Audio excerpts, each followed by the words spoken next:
warahmatullahi wabarakatuh. Alhamdulillahi rabbil alamin, wal aqibatu lil muttaqin, wala udwana illa 'alal zalimin. Asyhadu an la ilaha illallah al-malikul haqqul mubin, wa asyhadu anna Muhammadar Rasulullah shadiqul wa'dil amin. Allahumma salli wa sallim ala nabiyyina Muhammadinil amin wa ala alihi at-tahirin wa ashabihil akramin wa man ihtada bihadihil mubin ila yaumiddin. Amma ba'd.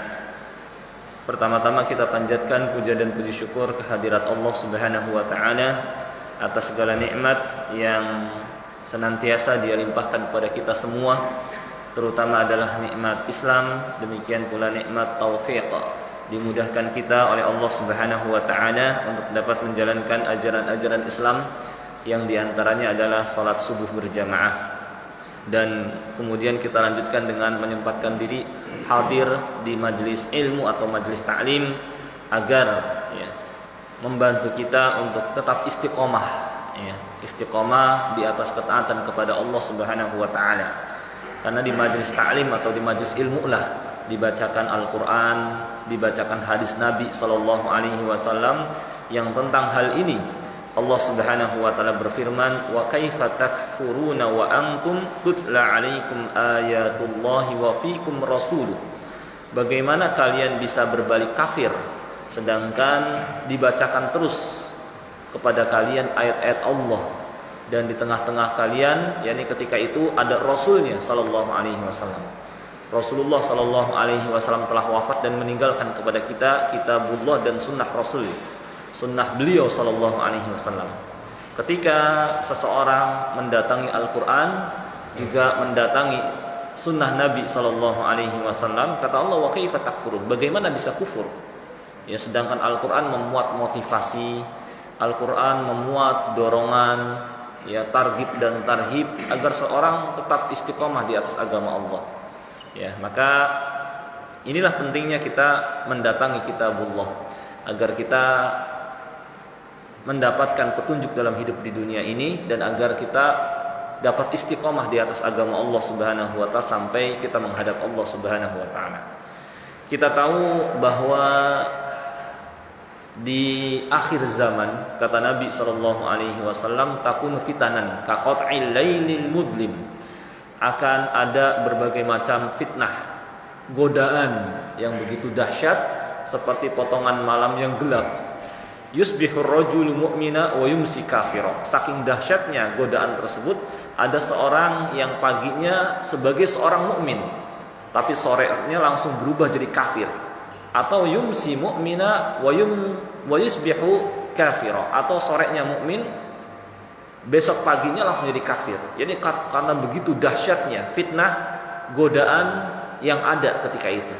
Dan sepertinya kita mungkin berada di zaman tersebut, zaman yang fitnah begitu dahsyat di hadapan kita.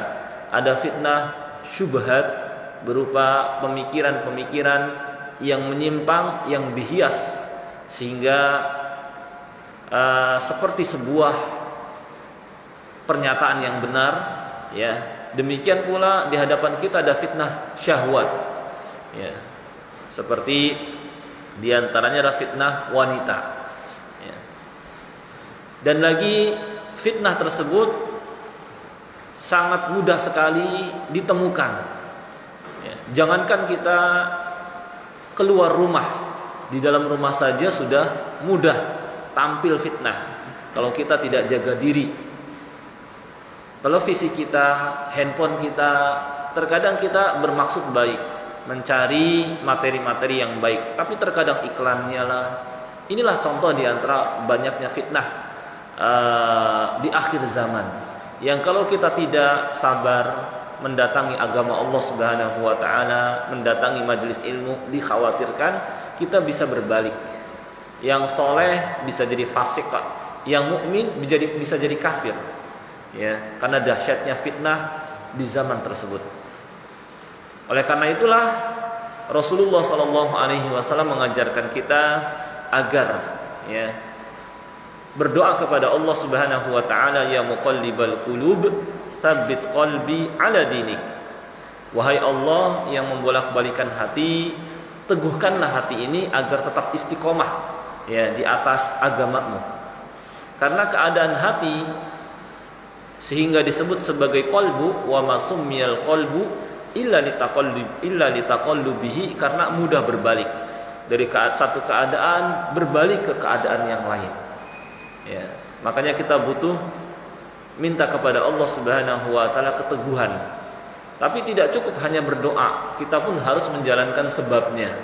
Di antara sebab yang paling besar membuat seseorang istiqomah di atas agama Allah Subhanahu wa taala adalah Al-Qur'an. Ya, yang kita datangi ini, yang kita pelajari, yang kita baca dan berusaha untuk mentadabburi. Ya, inilah sebab terbesar yang membuat seseorang istiqomah di atas agama Allah Subhanahu wa taala. Ya. Maka dari sinilah kita mengetahui betapa pentingnya kita mempelajari tafsir Al-Qur'anil Karim. Ya. Dan insya Allah pada kesempatan ini kita mulai secara tertib mempelajari tafsir Al-Quran secara berurutan. Tetapi mungkin saya hanya memilih tafsir Al-Fatihah dan Juz Amma saja, ya, karena Al-Fatihah adalah surah yang paling sering kita baca dalam sholat. Demikian pula Juz Amma, karena pada umumnya orang-orang hafal surah-surah yang ada pada di Juz Amma saja. Ya. Maka agar membantu kita untuk khusyuk, agar ya, surah yang kita hafal kita pahami maknanya, ya, maka dengan kita mempelajari tafsir surah-surah tadi, Al-Fatihah dan Juz Amma, ya. Bagaimana seseorang bisa khusyuk kalau seseorang tidak memahami apa yang dia baca? Ya. Kita tahu kita orang Indonesia, bahasa kita bukan bahasa Arab. Sedangkan Al-Quran Allah Subhanahu wa ta'ala turunkan dengan bahasa Arab. Bagaimana kita akan khusyuk? Ya, yang arti khusyuk adalah hudurul qalbi, hadirnya hati, fokus memperhatikan apa yang dia baca. Kalau dia tidak paham isinya, yang ada dia akan jauh dari kekhusyuan. Oleh karena itu dia pun hanya memperoleh pahala dari sholatnya hanya sedikit. Karena ruhnya sholat itulah khusyuk. Semakin seseorang fokus terhadap sholatnya, maka semakin besar pahala yang dia peroleh. Kata Nabi SAW, wa innar rajul la yansarif wa ma kutiba lahu min salatihi illa ushruha au tusu'uha au sumunuha au subu'uha au sudusuha au khumusuha au rubu'uha au thuluthuha au nisfuha.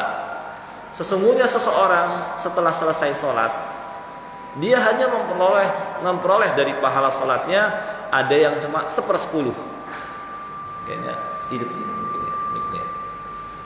Ada yang hanya memperoleh pahala 1/9. Ada yang hanya memperoleh pahala 1/8. Oh iya, double malah enggak ini bunyi. Oh jadi pakaian ini lebih jelas ini ya. Oh iya.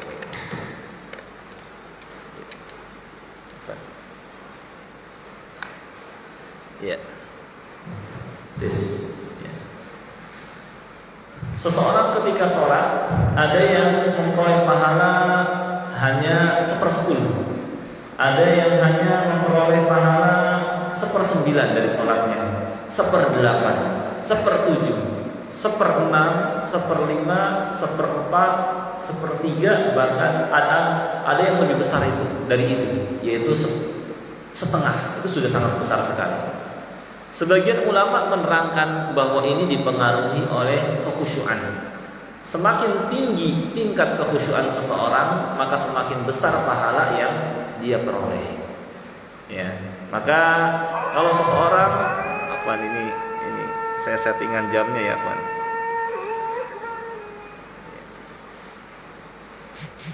Ini salah waktu jam. Maka kalau seseorang ingin memperoleh pahala yang besar dari sholatnya, tingkatkan khusyuan. Khusyuk itu ibarat bahan bakar. Semakin besar banyak bahan bakar yang disiapkan, maka semakin besar apinya. Seperti inilah perumpamaan khusyuk. Ya. Nah, mempelajari tafsir Al-Quran insya Allah membantu kita memahami apa yang kita baca, sehingga kita bisa fokus memperhatikan sholat kita. Dan kita akan awali dengan mempelajari tafsir Al-Fatihah. Ya. Ini saya rujuk dari kitab yang Allah mudahkan saya tulis, yaitu Hidayatul Insan bi Tafsiril Quran, yang artinya petunjuk bagi manusia dengan tafsir Al-Quran. Karena memang Al-Quran Allah Subhanahu wa ta'ala turunkan sebagai huda, petunjuk. Hudal linnas, syahrul Ramadan alladzi unzila fihi al-Quran hudal linnas. Ya. Bulan Ramadan, bulan yang di dalamnya diturunkan Al-Quran, hudal linnas, petunjuk bagi manusia secara keseluruhan. Di ayat lain Allah katakan, dzalikal kitabu la raiba fi hudal lil muttaqin. Kitab itu tidak ada keraguan di dalamnya. Ya.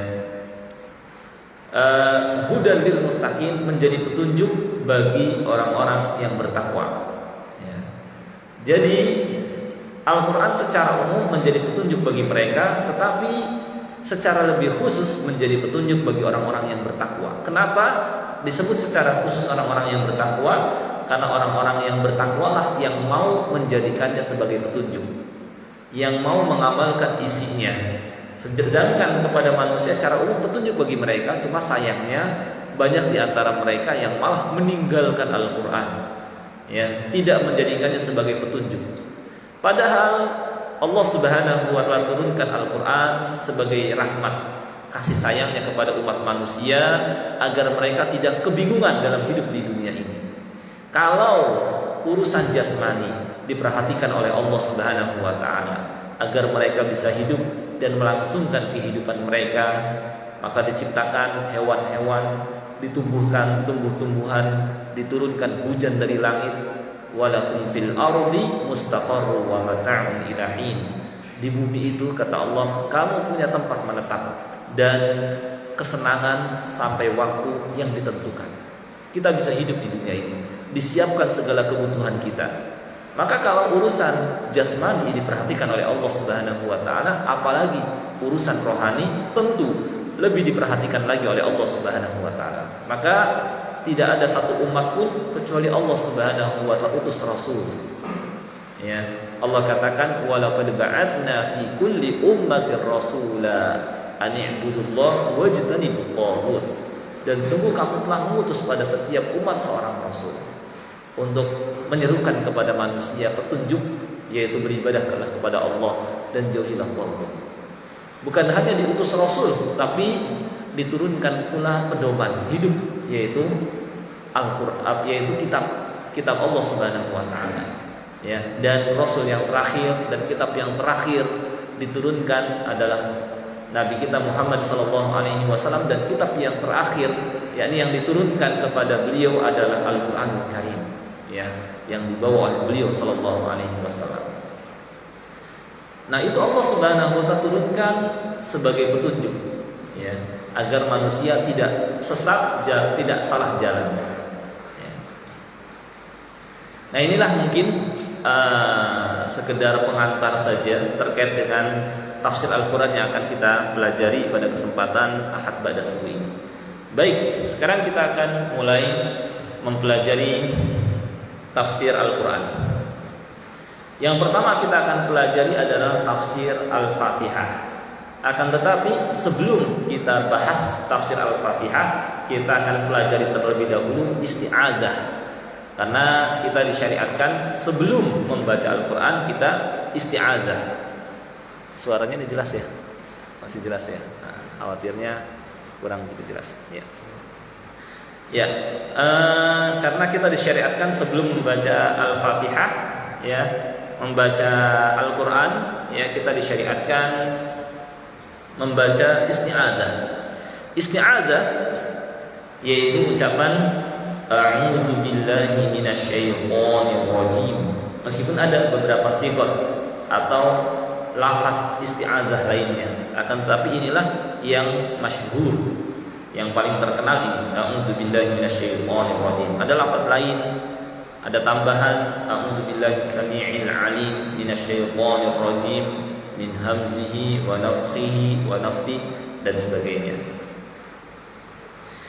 Yang artinya aku berlindung kepada Allah dari godaan setan yang terkutuk. Ya. Jadi sebelum kita baca Al-Quran, kita minta perlindungan kepada Allah Subhanahu Wa Taala dari godaan yang setan yang terkutuk. Nanti akan diterangkan insya Allah apa hikmah kok kenapa kita disyariatkan baca isti'adzah. Dalil disyariatkan kita baca isti'adzah adalah firman Allah Subhanahu Wa Taala, فَإِذَا قَرَأْتَ الْقُرْآنَ فَاسْتَعِذْ بِاللَّهِ مِنَ الشَّيْطَانِ الرَّجِيمِ. Apabila kamu hendak membaca Al-Quran, maka mintalah perlindungan kepada Allah dari godaan setan yang terkutuk. Surah An-Nahl ayat 98. Ya.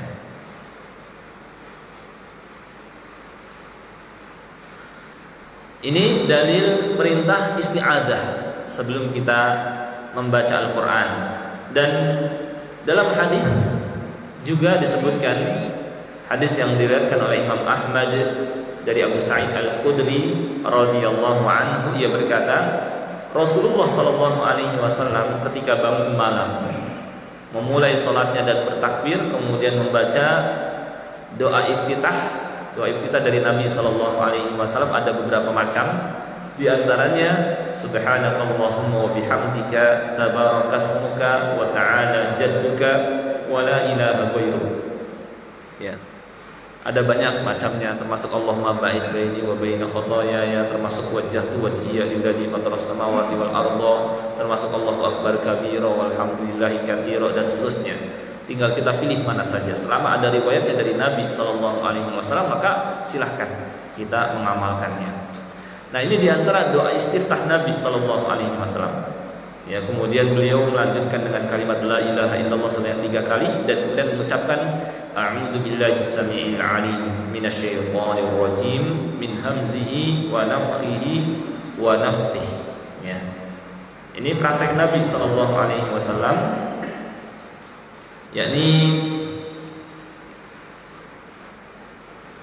sebelum membaca surah Al-Fatihah, beliau isti'adzah terlebih dahulu, ya, yang artinya aku berlindung kepada Allah yang maha mendengar lagi maha mengetahui dari godaan setan yang terkutuk, ya, dari gangguannya, dari kesombongannya dan dari godaannya.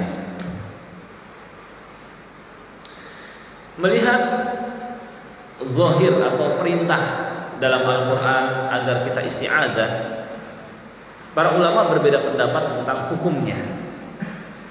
Jumhur atau mayoritas para ulama, ya, berpendapat bahwa isti'adzah ini hukumnya sunnah, ya.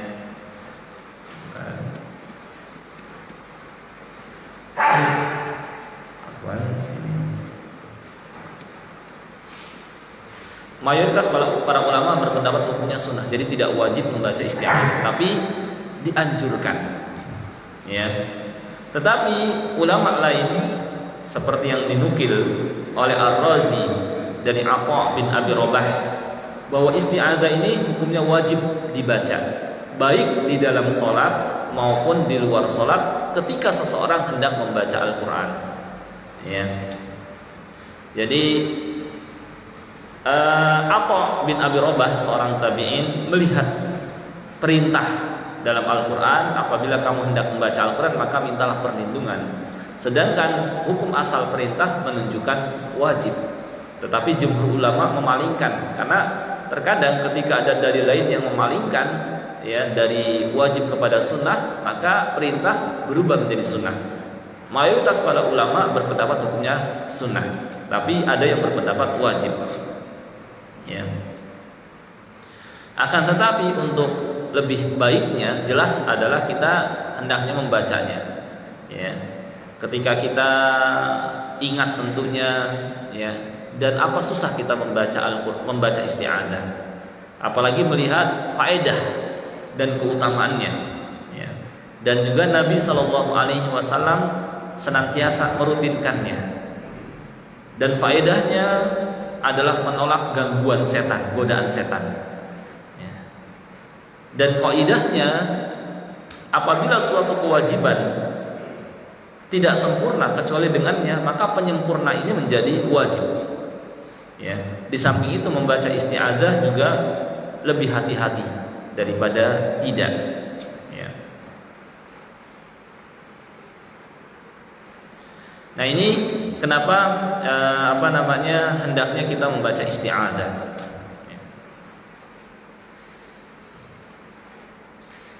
Di antara faedahnya untuk menolak gangguan setan atau godaan setan. Terkadang seseorang ketika membaca Al-Quran, setan datang untuk memalingkannya dari Al-Quran. Mungkin dengan diingatkan sesuatu yang membuatnya jadi sibuk dengan yang lain. Kok baca Quran dulu? Bukankah banyak pekerjaan rumah yang belum kamu selesaikan? Bukankah banyak pekerjaan kantor yang belum kamu selesaikan? Ya, diingatkan. Oh iya ya, saya kan belum beres-beres rumah. Oh iya ya, saya kan belum mengerjakan tugas kantor. Udahlah, langsung ditinggalkan. Atau mungkin hanya baca 1-2 ayat yang padahal dia kalau melanjutkan dia akan memperoleh pahala yang besar, jadi enggak jadi. Ini sebabnya apa? Sebabnya karena godaan setan. Maka kita diperintahkan untuk isti'adzah supaya enggak dibisikin setan, supaya kita bisa meneruskan, melanjutkan membaca Al-Quran Al-Karim. Di antara faedah isti'adzah adalah menyiapkan mulut kita yang sebelumnya biasa mengucapkan kata-kata yang sia-sia, tidak berguna, atau kata-kata yang kotor, maka dibersihkan dengan isti'adzah. Seakan-akan mulut kita sebelumnya kotor, supaya siap membaca kalamullah, firman Allah, kita bersihkan dulu. Dengan apa? Dengan isti'adzah, ya. Dan membuat mulut siap membaca firman Allah Subhanahu wa taala. Ya. Dalam isti'adzah, ya, di dalamnya seseorang minta pertolongan kepada Allah Subhanahu wa taala, mengakui akan kekuasaannya, ya. Juga menyadari dirinya yang lemah untuk melawan musuh yang nyata, yaitu setan. Di mana untuk menghadapinya nggak bisa mengandalkan kemampuan diri, bahkan hanya bersandar kepada Allah Subhanahu wa taala. Karena mungkin pernah saya sampaikan bahwa kalau mengandalkan kemampuan diri kita, ya, secara fisik kita kalah kuat sama setan. Ya, lebih kuat setan daripada kita. Dan secara fisik juga di atas setan ada lagi yang lebih kuat, yaitu malaikat. Maka untuk menghadapi setan, ya, kita tidak bisa melawannya secara fisik, ya. Bahkan untuk menghadapinya adalah dengan minta pertolongan kepada Allah Subhanahu wa taala. Sebagaimana firman Allah di surah Fussilat, wa imma yanzaghannaka minasyaitani fasta'id billah innahu huwas samiul alim. Dan jika kamu digoda oleh setan, maka mintalah perlindungan kepada Allah. Sesungguhnya Allah Maha mendengar ucapanmu dan Maha mengetahui perbuatanmu. Di ayat sebelumnya Allah katakan, wala tastawil hasanatu walas sayyi'ah. Tidak sama antara yang baik dengan yang buruk. Idfa' billati hiya ahsan. Cobalah lawan yang buruk dengan kebaikan. Fa idzal ladzi bainaka wa bainahu adawah ka'annahu waliyyun hamim. Boleh jadi yang antara engkau dengan dia ada permusuhan berubah menjadi teman akrab. Untuk menghadapi manusia, manusia punya kecenderungan ke arah kebaikan dan keburukan, dan lebih mudah rujuk kembali kepada Allah Subhanahu wa taala. Maka ketika ada musuh dari kalangan manusia atau orang yang membenci kita, jangan lawan keburukannya dengan keburukan pula. Coba lawan dengan kebaikan. Insya Allah hatinya akan luluh. Yang sebelumnya benci, yang sebelumnya nggak suka sama kita, cobalah berbuat baik. Fa'idzal ladzi bainaka wa bainahu adawah, boleh jadi antara kamu dengan dia sebelumnya ada permusuhan berubah menjadi teman akrab. Dia akan berpikir, kenapa saya musuhi dia? Kenapa saya benci dia? Bukankah dia baik kepada saya? Dia memberi kepada saya, dia senyum kepada saya, dia berbuat baik kepada saya. Kenapa saya musuhin? Akhirnya dia pun berubah menjadi senang dengan kita. Lihat ya, dulu sebagian orang Quraisy, termasuk diantaranya keluarga Abu Sufyan, sangat benci dengan Nabi Shallallahu Alaihi Wasallam dan keluarganya. Ya. Ternyata Nabi Shallallahu Alaihi Wasallam malah berbuat baik kepada mereka ketika mereka masuk Islam. Ya. Di saat Fathu Mekah juga, Nabi Shallallahu Alaihi Wasallam tidak membalas kejahatan mereka, beliau balas dengan kebaikan. Ternyata kata keluarga Abu Sufyan, dulu beliau orang yang kami paling benci, tapi sekarang beliau adalah orang yang paling kami cintai. Berubah. Maka seperti inilah menghadapi orang yang benci dengan kita. Jangan keburukan dilawan dengan keburukan.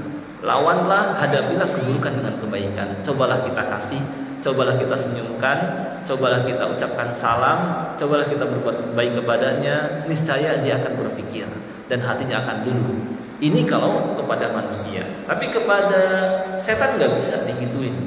Nggak bisa. Setan yang berusaha menjatuhkan kita ke dalam kebinasaan, yang menginginkan keburukan kepada kita, nggak bisa dibaikin.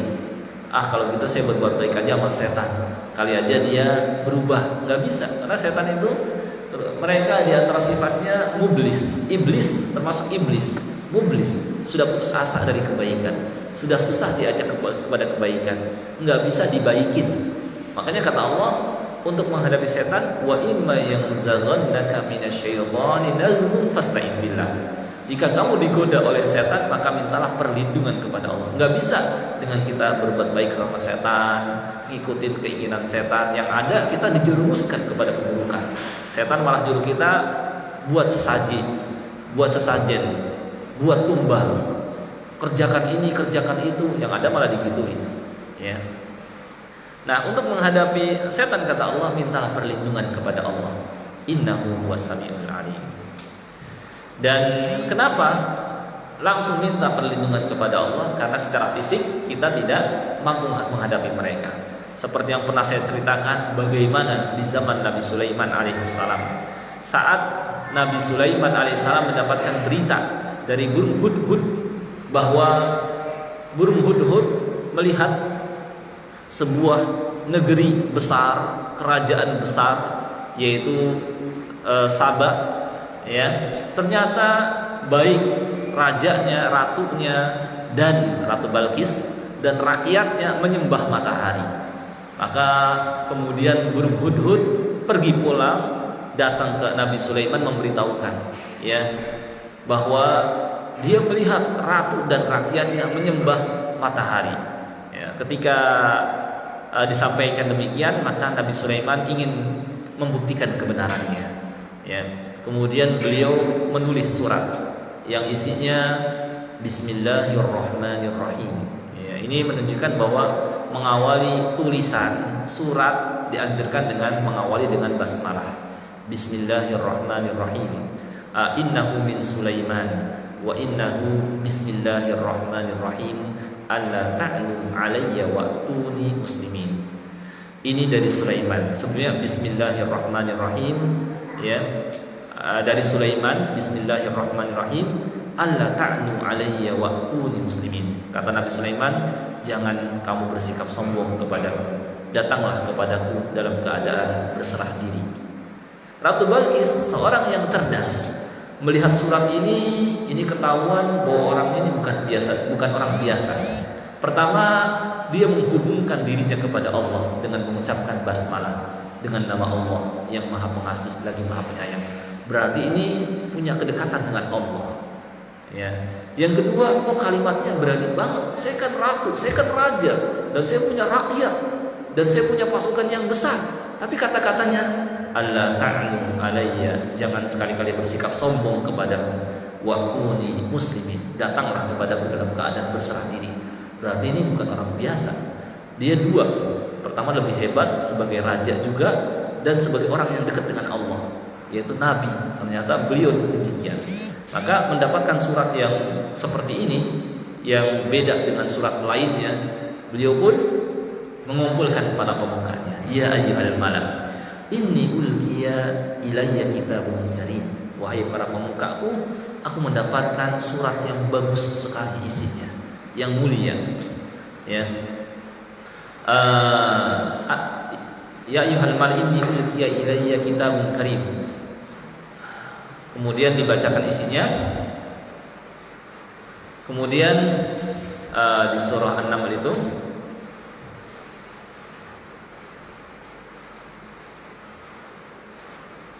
apa? Coba sebentar. Tengah-tengahnya,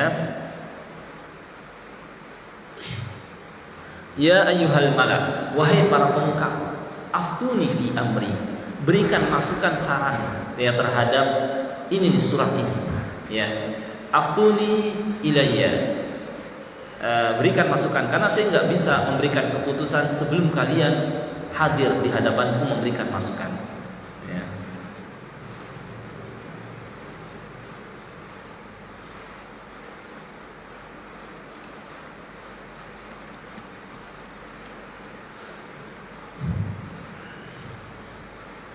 Ma kuntu qati'atan amran hatta tashhadun. Aku nggak akan bisa berikan keputusan sampai kalian hadir di hadapanku.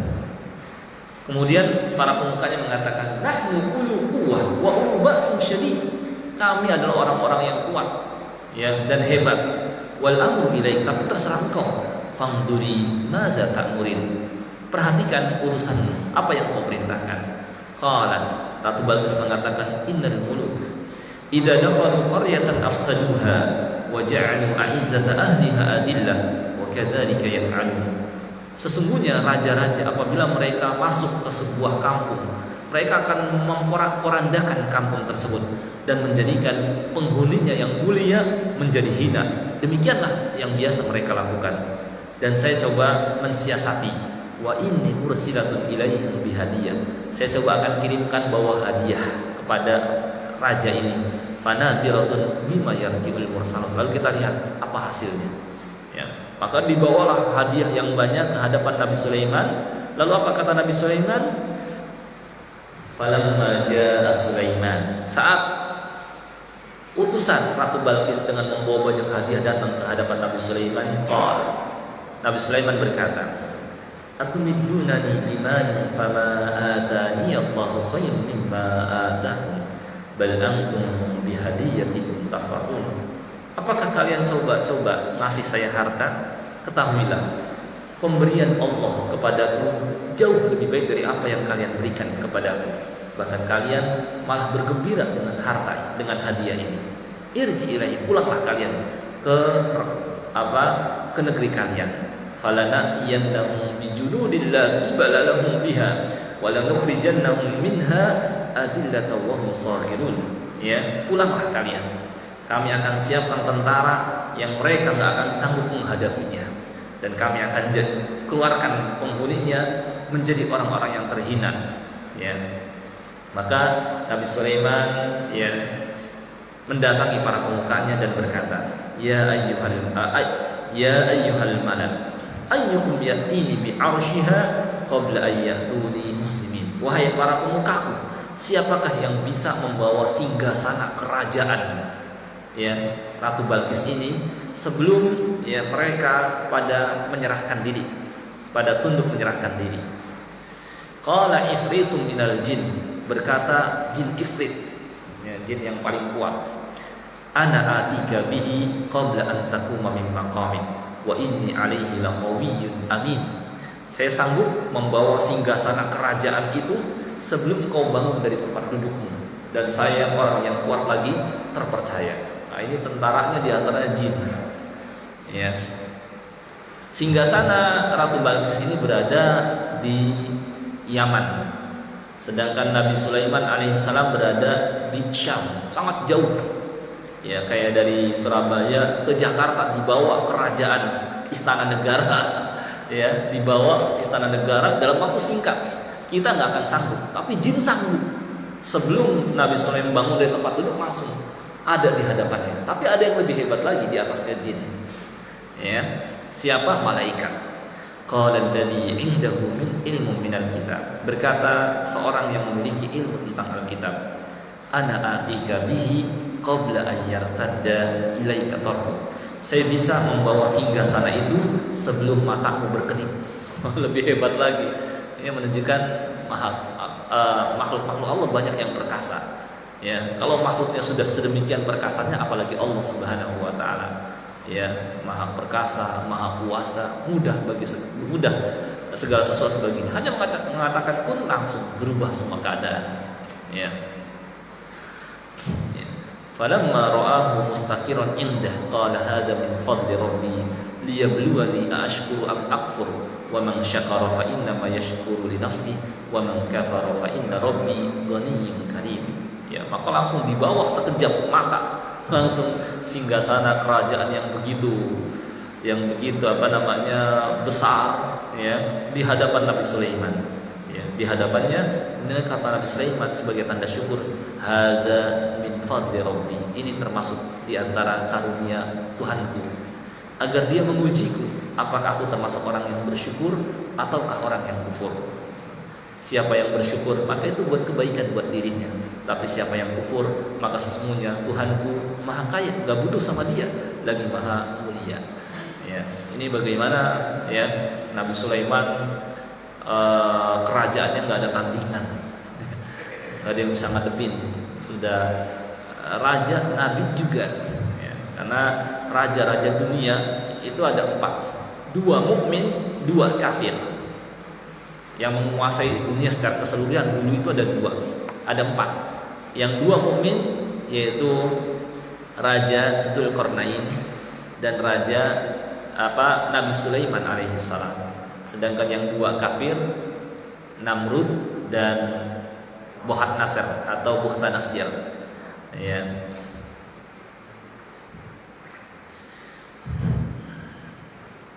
Nah, ini menunjukkan bahwa jin jauh lebih kuat daripada kita. Kalau untuk menghadapinya kita nggak bisa mengandalkan fisik, tapi dengan minta pertolongan kepada Allah Subhanahu wa taala.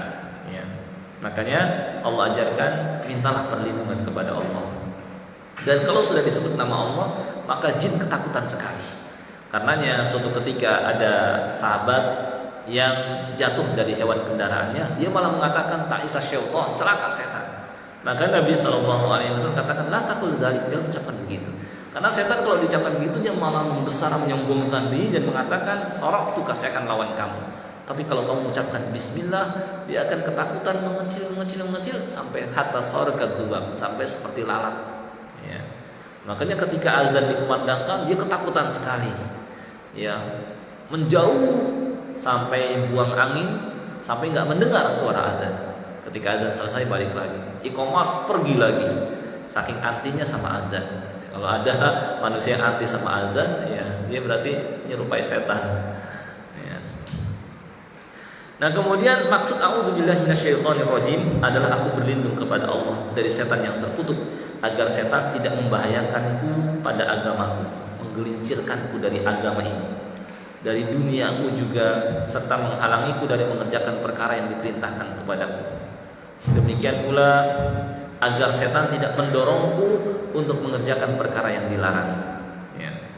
Menurut Syekh Abu Bakar Jabir Al-Jazairi, maksud isti'adzah adalah aku berlindung kepada Allah dari godaan setan yang terkutuk, dari mengacaukan bacaanku, membuat jadi kacau, ya, bacaannya nggak fokus, nggak memperhatikan, dan membuatku malah tersesat sehingga aku binasa dan celaka. Yang lain menerangkan maksudnya adalah Karena Al-Quranul Karim merupakan hidayah bagi manusia dan obat terhadap penyakit, sedangkan setan adalah sebab keburukan dan kesesatan. Maka Allah perintahkan setiap pembaca Al-Quran berlindung kepadanya dari setan yang terkutuk, dari bisikannya, dari godaannya, dari was-wasnya, ya, agar tidak memalingkan dari hidayah ini, Al-Quranul Karim. Ya. Yang terakhir,